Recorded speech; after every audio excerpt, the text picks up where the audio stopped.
স্ত্রীদের প্রতি ইনসাফ বিবর্জিত একাধিক বিয়ে, পুরুষ কর্তৃক জুলুম, অনাধিকার চর্চা। শেষ কথা বলছি,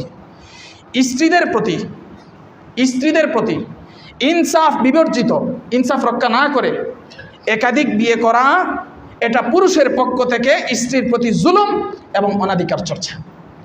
আবার ইনসাফপূর্ণ বা ইনসাফ সচেষ্ট পুরুষদেরকে বহু বিবাহে ভালোবাসার দুহাই দিয়ে বাধা দেওয়া, বিষ পান করানো, দড়ি দেওয়া, ফাঁসি দেওয়া, আত্মহত্যা করা, ফাঁস দেওয়া, ছুরিকাঘাত করে হত্যা করা, মামলা মোকদ্দমার ভয় দেখানো স্ত্রীর পক্ষ থেকে স্বামীকে, এগুলো জুলুম, অন্যায়, অবিচার, অনাধিকার চর্চা।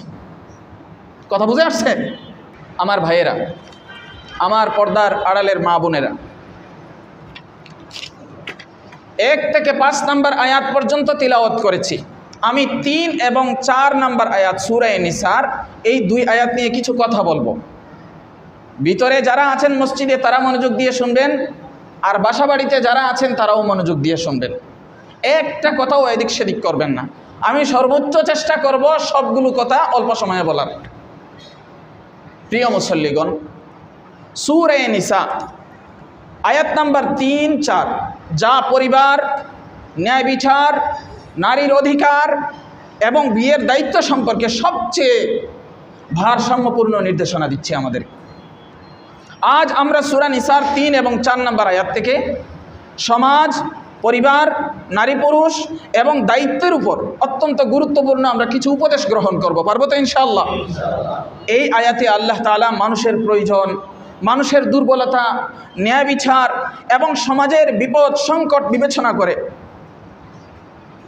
বহু বিবাহের অনুমতি দিয়েছেন। কি বিবাহের? হুজুরে আরিফ বিন হাবিব সাহেব এক বিয়ের আলোচনা করে গেছেন, ওটা তো আপনারা পেয়েছেনই। আমার অংশ হলো পরের, বহু বিবাহের অনুমতি দিয়েছেন, তবে শর্ত হলো পূর্ণ ন্যায় বিচার। শর্ত কি? আল্লাহ তাআলা আমাদেরকে বহু বিবাহের অনুমতি দিয়েছেন। কে দিয়েছেন? শর্ত কি? পূর্ণ ন্যায় বিচার। শর্ত কি? কথা বলবেন, শর্ত কি? দ্বিতীয় বিয়ে, তৃতীয় বিয়ে, চতুর্থ বিয়ের অনুমতি আছে। কোথায় থেকে পেয়েছি? কুরআনে কারীমের সূরা নিসার 3-4 নম্বর আয়াত থেকে পেয়েছি। কথা বুঝে আসছে? আয়াতের দিকে লক্ষ্য করুন, আল্লাহ তাআলা ন্যায় বিচারের শর্ত দিয়েছেন, তারপর বহু বিবাহের অনুমতি দিয়েছেন, আবার শেষে বলছেন ন্যায় বিচারের ভয় থাকলে একটি যথেষ্ট, অথবা অধীনস্থ দাসী নিয়ে থাকো। অর্থাৎ ইসলাম না অন্ধভাবে একাধিক বিয়েকে সমর্থন করে, না অন্ধভাবে একাধিক বিয়েকে নিষেধ করে। অন্ধভাবে সমর্থনও করে না, অন্ধভাবে নিষেধও করে না, বরং ন্যায় বিচার, দায়িত্ব, হক আদায় এগুলোর উপর ভিত্তি করে বহু বিবাহের অনুমতি দিয়েছে। কথা কি বুঝছেন আপনারা? সবাই বলেন বুঝছেন? কিন্তু আমাদের সমাজে নারীরা তো ভয় পায়। কেন ভয় পায়? আজকের সমাজে কিছু পুরুষ একাধিক বিয়ে করে, কিন্তু প্রথম স্ত্রীর হক নষ্ট করে। করে কি না? করে। সন্তানের দায়িত্ব ফেলে দেয়, কেবল নিজের খেয়ালে বিয়ে করে। মানে নিজের খেয়ালে বলতে মানে মন চাইলো আর বিয়ে করলাম আর কি, মানে কোনো দায় দায়িত্ব নাই। একটা করলাম চিড়াইপাড়া, আর একটা করলাম চট্টগ্রাম, পরে চিড়াইপাড়াটা তো আমি চট্টগ্রাম চলে গেলাম। এইটার আর বছরের পর বছর কোনো খবর নাই। এই কারণে মহিলারা ভয় পায়। ভয়ের কারণটা বুঝছেন? তাদের ভয় ভুল না, কারণ অন্যায়ের অভিজ্ঞতা তাদের আছে। পুরুষদের অন্যায় আমাদের সমাজে বড় গুনাহ। অনেকে দ্বিতীয় বিয়ে করে, দ্বিতীয় বিয়ের পর প্রথম স্ত্রীকে তার থেকে আলাদা করে দেয়, অর্থাৎ স্বামী নিজ থেকে কি করে? আলাদা করে দেয়। তার খরচ দেয় না, তার ভরণ পোষণ দেয় না। এই স্ত্রীর গর্ভ থেকে, ঔরস থেকে জন্ম নেওয়া, এই স্ত্রীর গর্ভ থেকে জন্ম নেওয়া সন্তানের দায়িত্বই ভুলে যায়। স্ত্রীর মান সম্মান ইজ্জত নষ্ট করে কথা বলে, আবেগে বিয়ে করে, কিন্তু পরে আর হক আদায় করে না। এরা আসলে ইসলামের বিধান নয়, বরং নিজের কুপ্রবৃত্তির অনুসরণ করে, নিজের কুপ্রবৃত্তির কামনার কি করে অনুসরণ করে। এজন্য নারীদের ভয় দূর করতে প্রথমেই আমাদেরকে বলতে হবে যেটা, যে ইসলাম একাধিক বিয়েকে অনুমতি দিয়েছে কিন্তু অবিচারকে হারাম করেছে। বলেন, ইসলাম একাধিক বিয়েকে অনুমতি দিয়েছে কিন্তু অবিচারকে হারাম করেছে। কি হারাম করেছে? বলেন সবাই, কি হারাম করেছে? একাধিক বিয়ের অনুমতি দিয়েছে, অবিচারকে হারাম করেছে।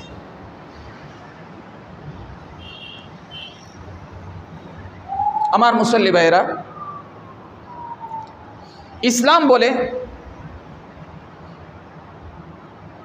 একাধিক বিয়ে করবা করো, কিন্তু অবিচার করতে পারবে না। এই জন্য এই ছোট্ট কথা মাথায় রাখবেন, তারপর কি করবেন বুঝে শুনে করবেন। মহিলাদের আবার একটা ভুল ধারণা আছে, বা অনেকে সুযোগ খুঁজে।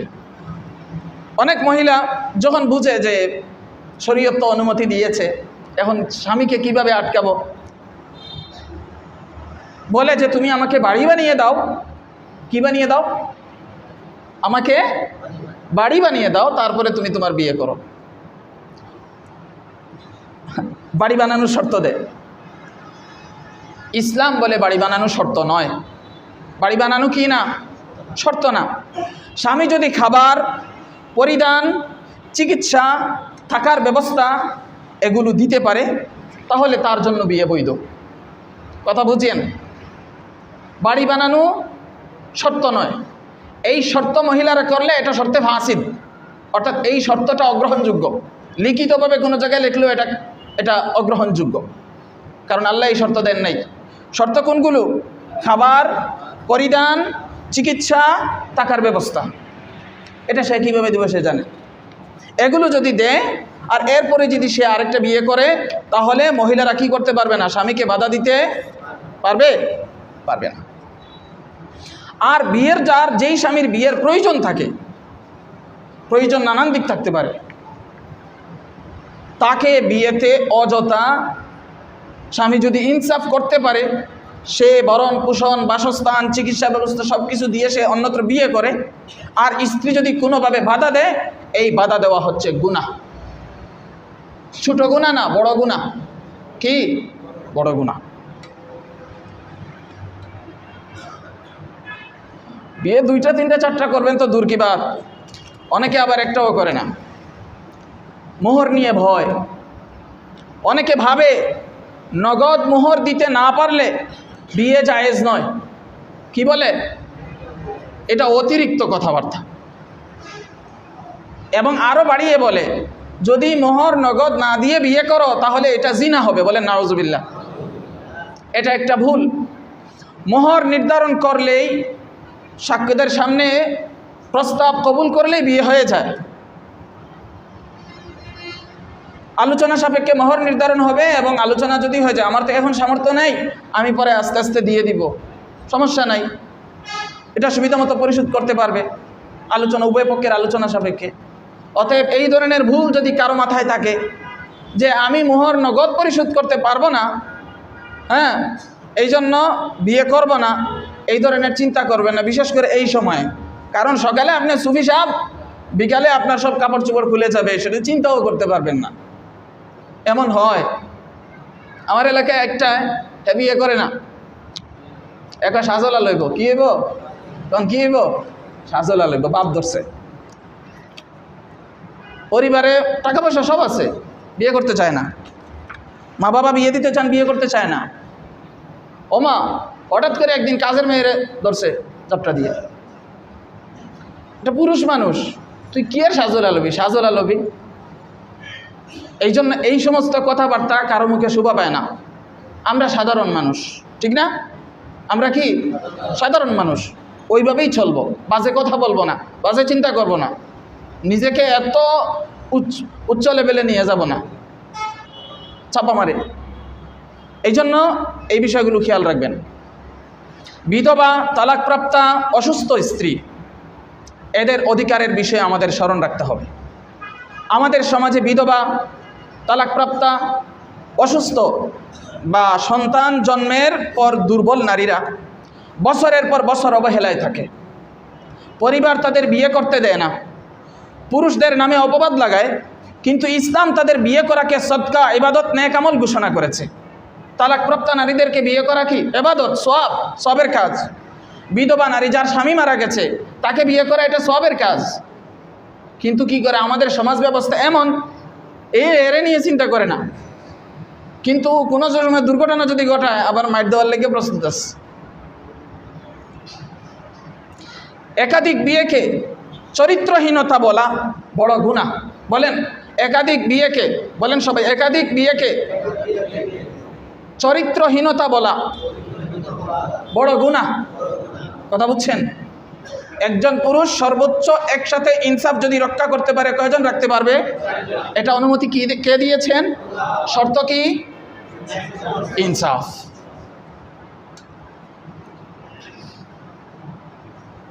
রাসূল সাল্লাল্লাহু আলাইহি ওয়াসাল্লাম, সাহাবারা, তাবেঈন অনেকেই 4টি স্ত্রী রেখেছে।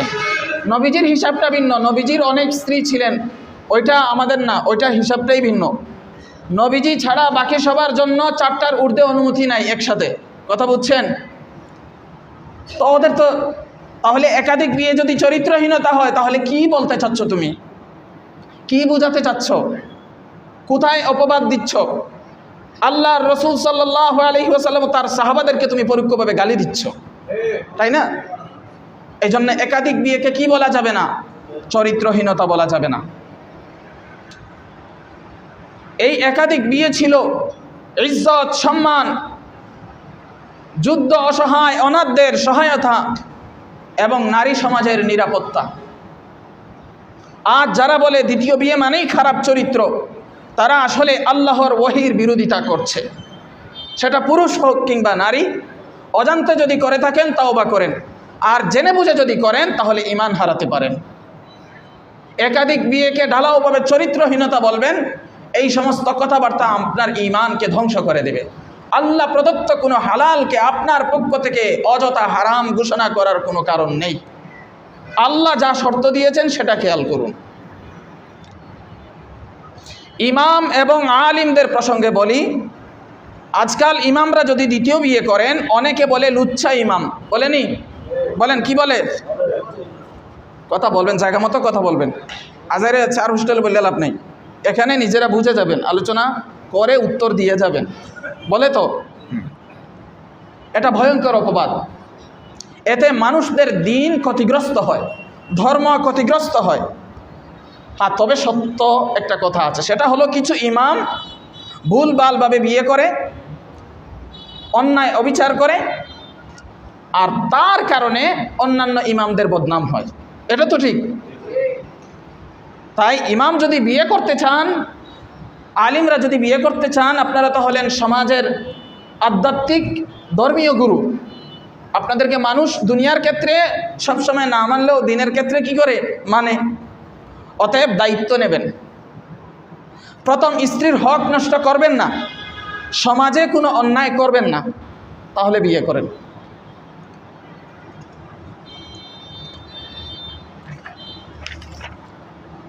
কিছু সুস্পষ্ট উপদেশ আমরা এখন শুনব। যারা দ্বিতীয় বিয়ের বিরোধিতা করবে তাদের জন্য বলছি, আল্লাহর দেয়া বৈধ কিছুকে হারাম মনে করবেন না। আল্লাহর দেয়া বৈধ কিছুকে, ন্যায় বিচার নিশ্চিত হলে বিয়েতে বাধা দেওয়া গুনাহ। কি বলছি? ন্যায় বিচার নিশ্চিত হলে বিয়েতে বাধা দেওয়া গুনাহ। একাধিক বিয়ের কথা বলছি। বিধবা, তালাকপ্রাপ্তা, অসহায় নারীদের বিয়েতে উৎসাহ দেওয়া এটা ঈমানের দাবি। কথা বুঝতে পারছেন?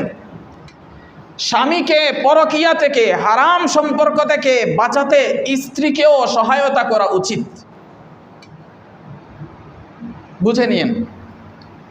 মেয়ের জামাই, ভগ্নিপতি, ভাই কারো বৈধ বিয়ের পথ রোধ করা, আটকানো এগুলো বৈধ নয়। বুঝছেন? এবার আসেন যারা বিয়ে করবেন তাদের জন্য কিছু উপদেশ। হক আদায় না করলে দ্বিতীয় বিয়ে সোয়াবের জায়গায় হবে গুনাহ। হক আদায় না করলে একাধিক বিয়ে সোয়াবের জায়গায় গুনাহ। 2 ঘর 3 ঘর 4 ঘর সমানভাবে চালানোর সক্ষমতা যদি না থাকে আজাইরা বিয়ে করবেন না। বুঝতে পারছেন? সেটা ভিন্ন কথা। ভাগ্যক্রমে যদি এমন হয় যে আপনি 4টা করছেন, 2টা আপনি চালান আর 2টা এমন পাইছেন এস্টাবলিশ ফ্যামিলি, ওইটা হইল ভিন্ন বিষয়। কিন্তু আপনার উপর যেন এমন কোনো অভিযোগ না লাগে যে আপনি কি করছেন না, আপনার স্ত্রীর হক আদায়, এই অভিযোগের রাস্তা খোলা রাখবেন না। যদি বুঝেন এটা খোলা থাকবে তাহলে আপনি বিয়ে করবেন না। 3 নাম্বার, প্রতিটি স্ত্রীর খাদ্য, পোশাক, থাকা, মায়া, মমতা, সময় এগুলোতে নিয়ে বিচার করবেন, বিশেষ করে সময়ের ক্ষেত্রে। এই ন্যায় বিচারের বিস্তারিত আলোচনা আছে, এখন আর ওদিকে যাচ্ছি না। সংক্ষেপে বললাম, খাবার দাবার, পোশাক আশাক, থাকা, সময় এগুলোতে নিয়ে বিচার করবেন। বাকি অন্তরের টান কারো থেকে কারো প্রতি বেশি থাকতে পারে, সেটা আপনার কন্ট্রোলে নেই, কিন্তু সময়ে সমানভাবে দিবেন, ভালো লাগুক না লাগুক। প্রথম স্ত্রীকে অপমান করবেন না। এক স্ত্রীর জন্য আরেক স্ত্রীকে অপমান করবেন না। বিশেষ করে প্রথম স্ত্রীকে কি করবেন না? অপমান করবেন না। সন্তানের অধিকার, সন্তানদের অধিকার নষ্ট করবেন না কখনো। আবেগ নয়, বরং ইস্তেখারা, আল্লাহর সাথে পরামর্শ আর নিজের মুরব্বীদের সাথে পরামর্শ করে বিয়ে করবেন। কথা বুঝাইতে পারছি? এবার আসেন সমাজের আমরা যারা, এই সমাজের প্রতি কিছু উপদেশ আছে। দিন দিন পরকীয়া বাড়ছে। পরকীয়া বুঝেন তো? না বুঝেন না কিচ্ছু, অনেক জন ঘুমাইতেছেন। পরকীয়া বাড়তেছে, কোন বাড়তেছে? কারণ আমরা বিয়ের পথ কঠিন করেছি। যেই মহিলাটা নওজোয়ান, 30-35 বছর, 25 বছর তার স্বামী মারা গেল, এ যদি আরো 50 বছর বাঁচে, এর জীবনটাকে জাহান্নাম বানিয়ে রাখার পিছনে সমাজবাসী দায়ী। কথা বুঝাইতে পারছি? হয় তার জীবনকে জাহান্নাম বানাবো, নতুবা তার পরকালকে আমি জাহান্নাম বানিয়ে ছাড়ছি। হয় সে কুকর্মে লিপ্ত হবে, নতুবা জলে পড়ে সে সারখার হবে। বাড়ির দাবি, মোহরের দাবি, অযথা শর্ত, এসব নারী পুরুষকে হারামের দিকে ঠেলে দেয়। অতএব বাড়ির দাবি করব না, সামর্থ্যের বাহিরে মোহরের দাবি করব না, অযথা দাবি দেওয়া শর্ত জুড়ে বিয়েকে প্রথম বিয়ে হোক, দ্বিতীয় বিয়ে হোক, তৃতীয় বিয়ে হোক, চতুর্থ বিয়ে হোক, বাধাগ্রস্ত করব না। ইসলাম সহজ করেছে, আমরা কঠিন করছি। বিয়ে সহজ করা সুন্নাহ, আমরা সুন্নাহর পথ ছেড়ে দিয়ে হারামের পথে মানুষকে ঠেলে দিচ্ছি। এই জায়গা থেকে আমাদেরকে বের হয়ে আসতে হবে। পারবো তো ইনশাআল্লাহ? একাধিক বিয়ে বৈধ মনে করা, এটা হলো ঈমান। একাধিক বিয়ে বৈধ মনে করা, এটা কি বলেন? একাধিক বিয়ে বৈধ মনে করা, এটা কি? তাহলে এর বিপরীতে একাধিক বিয়েকে যদি জেনে শুনে বুঝে অবৈধ মনে করি, তাহলে এটা কি হবে? কুফর হবে। এক সাইড যদি ঈমান হয়, পরের সাইড কি হবে? একাধিক বিয়ে বৈধ মনে করা যদি ঈমান হয়, তাহলে একাধিক বিয়েকে অবৈধ মনে করা কি হবে? কুফর হবে। কথা বুঝছেন? এজন্য বুঝে শুনে কথা বলতে হবে। অন্যায়কারী পুরুষদের কারণে পুরো ব্যবস্থাকে দোষ দেওয়া জুলুম। যে পুরুষগুলো একাধিক বিয়ে করে জুলুম করে, তাদের কারণে একাধিক বিয়েকে কলুষিত করা, আল্লাহর এই বিধানকে খারাপ বলা, এটা আরেক জুলুম। প্রথম স্ত্রীর মোহর বাকি থাকলে সেটা ঋণের মতো। প্রথম স্ত্রীর মোহর বাকি থাকলে সেটা কিসের মতো? ঋণের মতো। ঋণ থাকা মানুষ যেমন বিয়ে করতে পারে, তেমনি মোহর বাকি থাকলেও দ্বিতীয় বিয়ে বৈধ। তবে স্ত্রী দাবি করলে মোহর পরিশোধ করা ওয়াজিব, এটা ঘুষ না। স্ত্রী দাবি করলে মোহর পরিশোধ করা কি? আমাদের অনেক নারীরা জানেও না, এটা অনুগ্রহ না, এটা তার অধিকার। সে চাইবে, আপনি দিতে বাধ্য। সে যে আপনাকে সুযোগ দিছে, এটাও বেশি। মোহর বাকি রেখে দ্বিতীয় স্ত্রী আনার নামে যে কেউ অন্যায়ের পথে যেন পা না দেয়, সেটা খেয়াল রাখবেন। বাদ বাকি মোহর একজনেরটা বাকি আছে, আস্তে আস্তে দিবেন, আরেকটা করছেন, কোনো কাবজাব নাই, সমস্যা নেই, বিয়ে হবে। আমার সম্মানিত মুসল্লিগণ, একাধিক বিয়ে চরিত্রহীনতার প্রমাণ নয়, জুলুমই হচ্ছে চরিত্রহীনতা। জুলুম হচ্ছে কি বলেন সবাই? জুলুমই হচ্ছে চরিত্রহীনতা। আমাদের সমাজে ভুল ধারণা ছড়িয়েছে, দ্বিতীয় বিয়ে তৃতীয় বিয়ে মানুষ এটা কেউ করলে তারে বলে চরিত্রহীন। মানে কেউ দ্বিতীয় তৃতীয় চতুর্থ করলে তারে কি বলে? চরিত্রহীন বলে। না, ইসলাম বলে সংখ্যা নয়, ন্যায় বিচারই চরিত্রের পরিচয়। সংখ্যা নয়, একটা দুইটা তিনটা চারটা, এটা নয়, বরং সে ন্যায় বিচার করছে কিনা সেটা হলো চরিত্রের পরিচয়। সে যদি এক বউয়ের উপরও ন্যায় বিচার করতে পারে না, তবুও সে চরিত্রহীন, কারণ সে জুলুম করেছে। আর আরেকজন যদি 4 বিয়ে করে যদি ইনসাফ করে, তাহলে তাকে চরিত্রহীন বলা যাবে না, তাকে বলা হবে চরিত্রবান। কথাটা বুঝাইতে পারছি? নবীগণ, সাহাবাগণ এরা কেউ চরিত্রহীন ছিলেন না। চরিত্রহীনতা হলো প্রতারণা, চরিত্রহীনতা হলো নিজের বউ রেখে অন্যের বউয়ের সাথে পরকীয়া করা, চরিত্রহীনতা হলো দায়িত্বহীনতা। যেগুলোকে চরিত্রহীনতা বলবেন সেগুলোকে বলেন না, আর যেটা বৈধ সেটাকে বললেন কি? চরিত্রহীনতা। আমার কথা কি আপনারা বুঝতে পারছেন? কেন আল্লাহ বহু বিবাহের অনুমতি দিয়েছেন? আল্লাহ তাআলা যে কারণগুলো বলেছেন এর মাঝে একটা হলো ইয়েতিম, বিধবা, তালাকপ্রাপ্তা, যাদের দেখভাল করার কেউ নেই, এদেরকে কে দেখবে? দুনিয়াতে নারীর সংখ্যা বেশি, পুরুষের সংখ্যা কম, তাই না?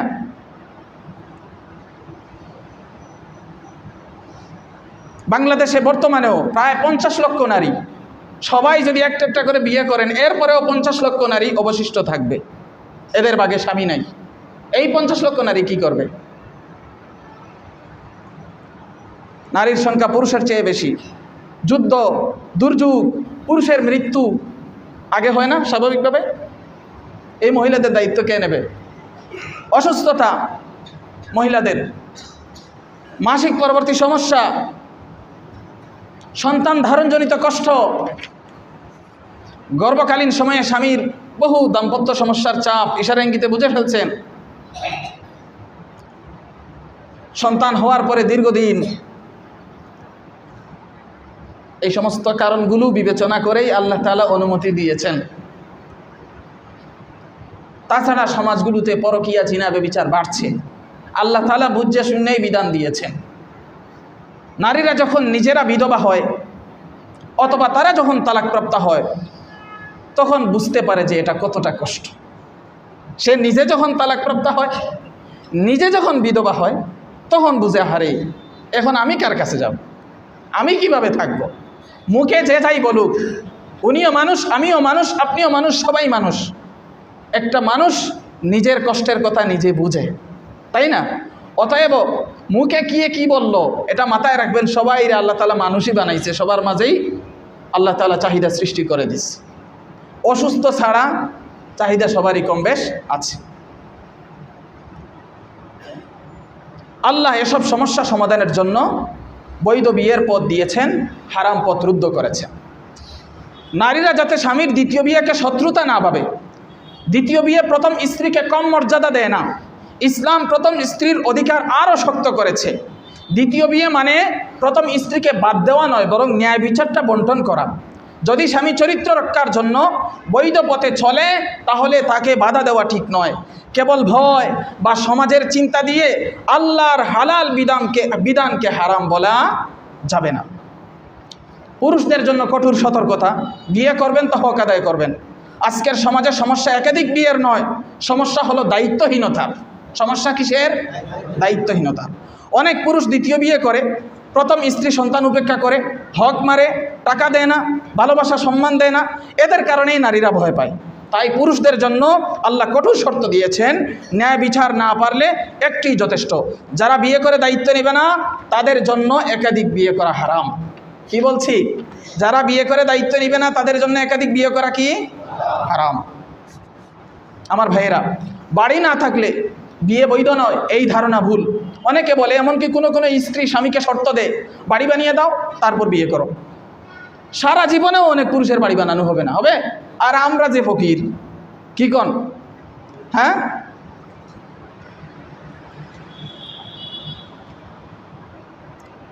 ইসলামের শর্ত হলো শারীরিক সক্ষমতা, ভরণ পোষণ, নিরাপত্তা, বাসস্থান, সেটা ভাড়া হোক, শ্বশুর বাড়ি হোক, অথবা স্বামীর জায়গায় হোক, বা তার বাড়িতে হোক, যেটা হোক হোক, কিন্তু আলাদা করে তোমাকে বাড়ি বানিয়ে দিতে হবে, এটা ইসলামের পক্ষ থেকে কোনো শর্ত নয়। বাড়ির অজুহাতে স্বামীকে হারাম পথে ঠেলে দেওয়া এটা বড় অন্যায় কাজ। দ্বিতীয় বিয়ে করতে গেলে শর্ত হলো হক আদায় করতে সক্ষম হতে হবে, অন্যায়ের ভয় না থাকতে হবে, 2 পরিবার 3 পরিবার 4 পরিবার চালাতে সক্ষমতা থাকতে হবে। সমাজের ভুল প্রতিক্রিয়া কিছু কিছু ক্ষেত্রে, ইমাম বা উস্তাদ যদি বিয়ে করে তাহলে কি বলা হয়? আবার যারা আসছেন ভালোভাবে খেয়াল করেন, লুচ্চা বলা হয়। কি বলা হয়? লুচ্চা বলা হয়। ইমাম উস্তাদদের জন্য একাধিক বিয়ে বৈধ, যেভাবে অন্য মানুষের জন্য একাধিক বিয়ে বৈধ, কিন্তু তারা মর্যাদাশীল হওয়ায় তাদের দায়িত্ব বেশি। ইমামরা, আলিমরা, উস্তাদরা মর্যাদা সম্পন্ন হওয়ায় তাদের দায়িত্ব মানে আরও তুলনামূলক বেশি সতর্ক থাকতে হবে। অন্যজনে দুষ করলে তেমন একটা হয়তো বের হতে দেরি হবে, আপনারটা কিন্তু সাদা কাপড়, আমারটা কিন্তু সাদা কাপড়, হ্যাঁ, দাগ খুব সহজেই দেখা যাবে। কিছু ইমাম দায়িত্বহীনতা করে, এতে সব ইমাম দোষী নয়। যে প্রতিষ্ঠান হালালকে সম্পূর্ণ হারাম ঘোষণা করে এটা শরীয়ত সম্মত নয়। তবে প্রশাসনিক শৃঙ্খলা রক্ষার জন্য কিছু শর্ত থাকতে পারে। হালাল মানে সবসময় বাধ্যতামূলক নয়, কিন্তু হারাম বানানোও বৈধ নয়। হালাল মানে সবসময় বাধ্যতামূলক নয়, একাধিক বিয়ে হালাল এর জন্য করতেই হবে এরকমও না, আবার এটাকে হারাম বানানোও বৈধ না। সমাজে বিধবা তালাকপ্রাপ্তার কষ্ট কেউ বোঝে না, এরা একাকী, অসহায়, নিরাপত্তাহীন। সমাজ শুধু তরুণ তরুণীদের বিয়ে দিতে চায়, মানে যাই দেয় তরুণ তরুণীদের বিয়ে, কিন্তু বিধবা তালাকপ্রাপ্তদের কষ্ট এরা বোঝে না। পরকীয়া, জিনা আজ ভয়ঙ্কর আকার ধারণ করেছে। সমাজ বহুবিবাহকে গালি দেয়, নারীরা ভয় দেখায়, পুরুষরা লুকিয়ে হারাম পথে যায়। হারাম পথে যাওয়ার হালাল পথ বাদ দিয়ে হারাম পথে যাওয়া এটা 1000 গুণ বেশি ক্ষতিকর। হালাল সমাধানকে ভাঙতে গেলে শয়তান হারাম রাস্তায় টেনে নেয়, এগুলো আমাদেরকে খেয়াল রাখতে হবে। এরপরে বলি, আমি তো আর কোন ওয়াজ করলাম, আমিও যদি দ্বিতীয় তৃতীয় বিয়ে করি, চতুর্থ বিয়ে করি, এতক্ষণের ওয়াজ বুঝে থাকলে আপনারা লুচ্চা বলতে পারবেন না। লুচ্চা বলতে গেলে দেখতে হবে ওই যেটা আল্লাহ শর্ত দিয়েছে। আল্লাহ কি শর্ত দিয়েছেন ভুলে গেছেন? আল্লাহ কি শর্ত দিয়েছেন? ইনসাফ। এটা করতে না পারলে এক বিয়েতেও চরিত্রহীন, আর এটা করতে পারলে 4 বিয়ে করুক। এতক্ষণ আর আলোচনা বুঝছেন? আচ্ছা, আবার কিছু ভাববেন না। আজ সামাজিকতার গুরুত্বপূর্ণ অংশ বহু বিবাহ নিয়ে আলোচনা করছি। কারো ক্ষতি করার জন্য নয়, কাউকে অবমাননা করার জন্য নয়, বরং আল্লাহর হালাল, রাসূলের পথ, বিধবা তালাকপ্রাপ্ত নারীর মর্যাদা এবং নিজের ঈমান চরিত্র রক্ষার জন্য এই আলোচনা করেছি। এটা আমার দায়িত্ব। কেউ আমার বা অন্য কোনো ইমামের বিষয়ে খারাপ ধারণা করবেন না। চরিত্র বিচার হবে ন্যায় বিচারের উপর। চরিত্র বিচার হবে কিসের উপর? ন্যায় বিচারের উপর। সংখ্যা অথবা কোনো গুজবের উপর চরিত্র নির্ধারিত হবে না। শেষ কথা, বহুবিবাহ চরিত্রহীনতা নয়। বলেন, বহুবিবাহ চরিত্রহীনতা নয়। বুঝে বলতেছেন তো? বহুবিবাহ চরিত্রহীনতা নয়। নাস্তিকরা এই বহুবিবাহকে কেন্দ্র করে আমার প্রাণের প্রিয় কলিজার টুকরা মুহাম্মদুর রাসূলুল্লাহ সাল্লাল্লাহু আলাইহি ওয়াসাল্লামকে চরিত্রহীন বলতে চায়। বলেন না? আমাদের মা বোনদেরকে বুঝিয়ে বলবেন, যা বলছি রেকর্ড থাকবে, বলবেন যে পুরাটা শুনো। এরপরে যদি খটকা লাগে, হুজুর তো শুধু এক পিস না, আল্লাহর দুনিয়ায় হুজুরদের অভাব নাই। মনে করো আমগো হুজুরে মনে করো উল্টাপাল্টা কথা বলছে, আরও তো হুজুররা আছে, এটা নিয়ে দেখাইও।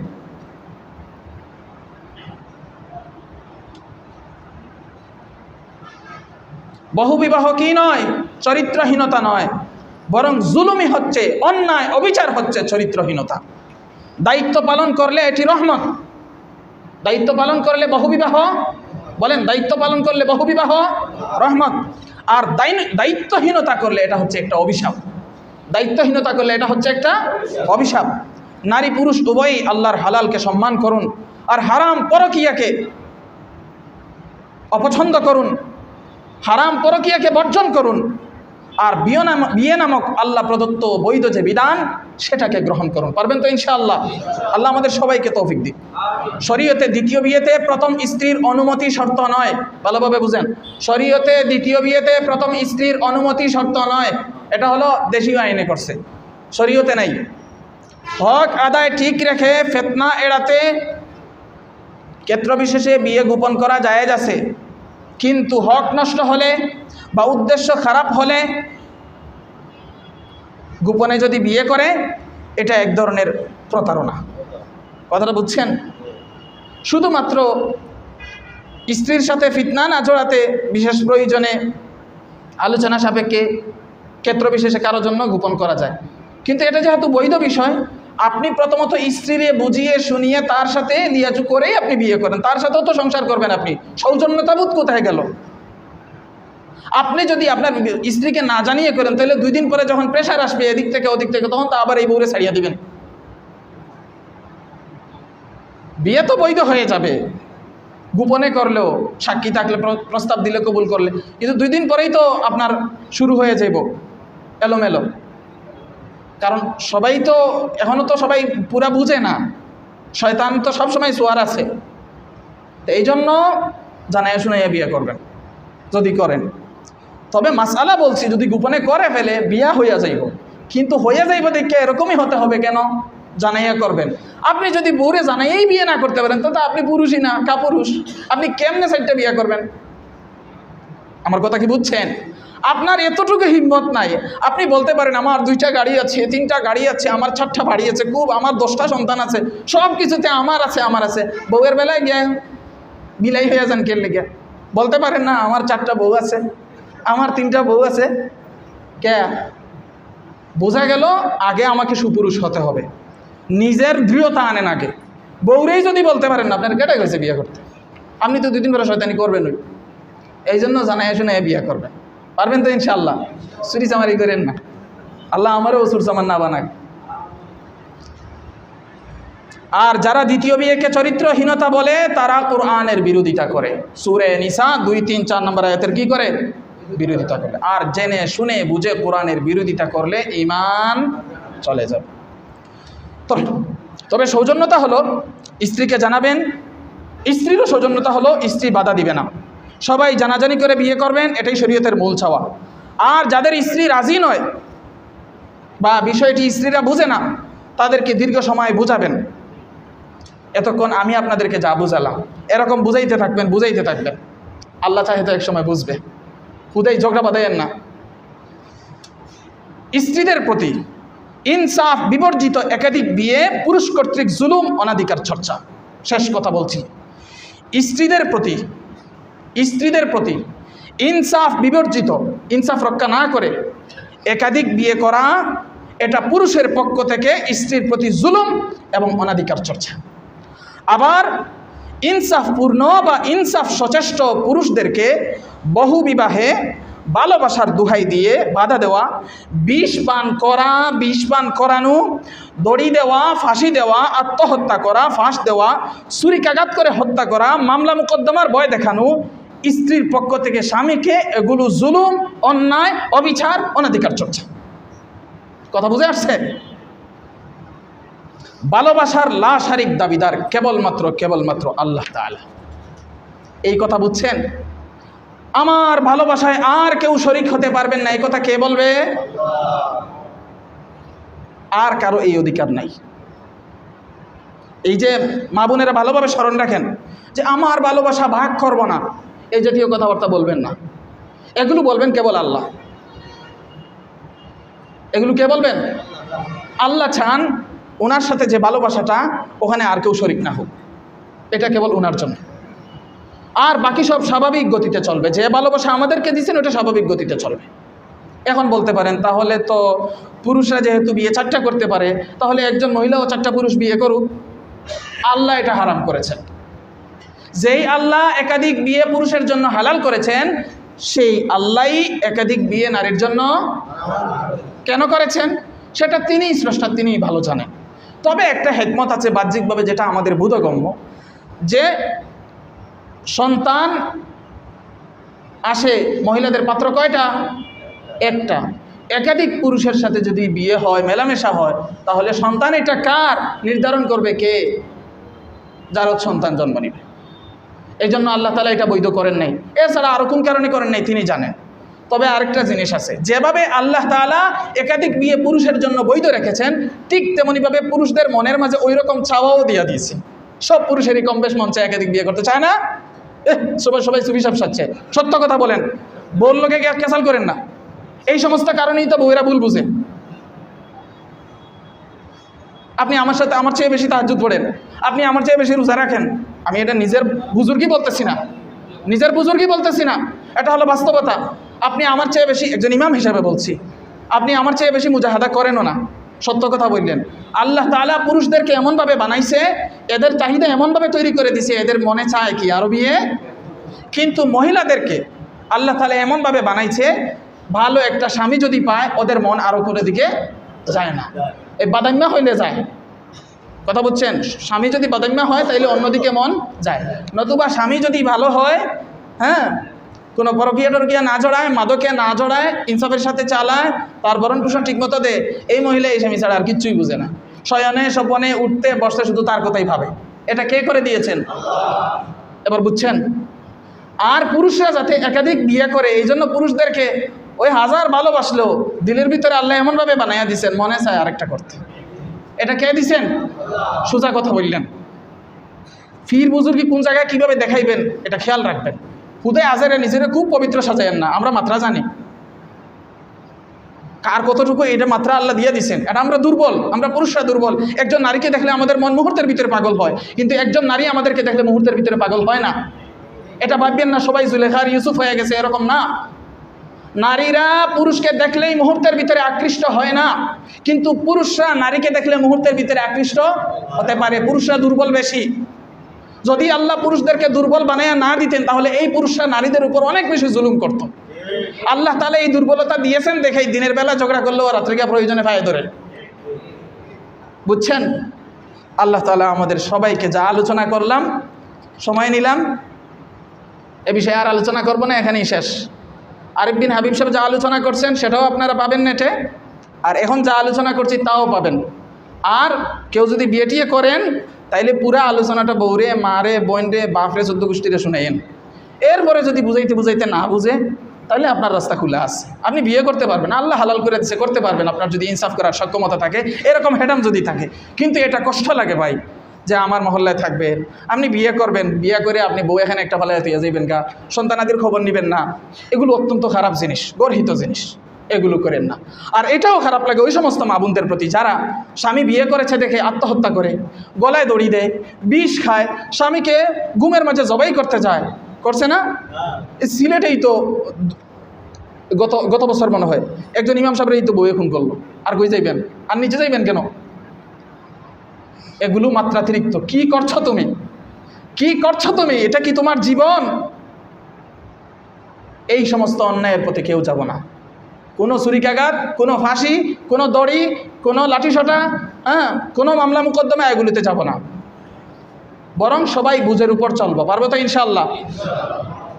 আর সব শেষ হলো আল্লাহকে ভয় করব। এই জীবনই তো সব না, এই 60-70 বছরের জিন্দেগি। আল্লাহ তাআলা আমাদের সবাইকে, পুরুষদেরও ধৈর্য ধারণ করার তৌফিক দান করুন। শর্ত পূরণ করতে না পারলে এক বউ নিয়েই শান্তিতে থাকেন, ঝগড়াঝাটি করেন না। আল্লাহ তাআলা আমাদের সবাইকে হেফাজতের সাথে, নিরাপত্তার সাথে রাখুন।